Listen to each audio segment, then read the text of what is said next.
So you may already be familiar with LinkedIn as one of the leading social media platforms for professionals. One thing you may not be aware of, however, is that LinkedIn has a bit of a multiple personality disorder. And that's a good thing. The way you interact with the platform changes based on what you need at that particular time.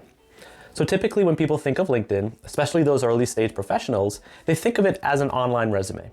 And who can blame them? Have you been to a LinkedIn profile? It's set up just like a resume. There's a summary section, a place to include your professional experience, and oh, by the way, a place to include that you know how to do a pivot table in Excel. That's great and all, but what happens when you do start in your career and you begin to establish yourself as a professional? Does your LinkedIn profile sit online to collect dust? Or worse yet, do you delete your LinkedIn profile? This is where you can leverage some of the other personalities of LinkedIn to your advantage. LinkedIn has slowly become the platform that enables professionals to continue to network, connect with peers, and share thought leadership for their particular industries.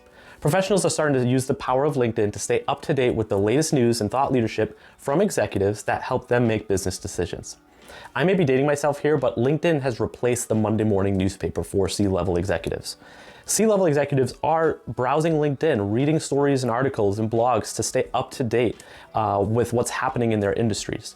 And you may not be a C-level executive yet, or maybe you are, and if so, kudos to you for taking this course. But taking a concerted effort to influence your professional brand online on LinkedIn will help you stand out and control the narrative you want to share with your professional network. So if you haven't done the Google yourself activity that Ali mentioned earlier in this course, pause the video right now, go back, take that step. I'm telling you, it's one of the most valuable things you can do for your professional brand. If you have tried the Google yourself activity, what happened? Did LinkedIn not pop up in those top 5 search results? If not, probably one of two things happened. Number one, you probably share the name of somebody who's super famous, right? And their search results kind of dampened yours. So go back to Google, type in your name again, but this time add your company name to that search.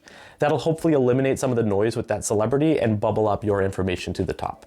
Plus, if somebody from your particular audience was searching for you, they may do the same thing. If you still don't have your LinkedIn popping up to the top, that's okay. That's why we're here at this course, to be able to influence that result. It just means that you haven't done enough on LinkedIn to influence the search results within Google. On the other hand, what if your profile does pop up? That's great, but maybe you're not comfortable with what your LinkedIn profile says about you, right? Go to your profile and think about, is that my digital first impression that I want to share with my audience? What does my audience leave my profile thinking about me? Do they think, oh, great, he has a lot of experience? Or on the other hand, do they leave thinking, wow, I really need to connect with this person, I can learn a lot? Either way, when someone lands on your LinkedIn profile page, you want to provide that digital first impression that is relevant to what you do today. So stick around as I break down the anatomy of the LinkedIn profile, and we can help together establish you as a professional thought leader in your industry.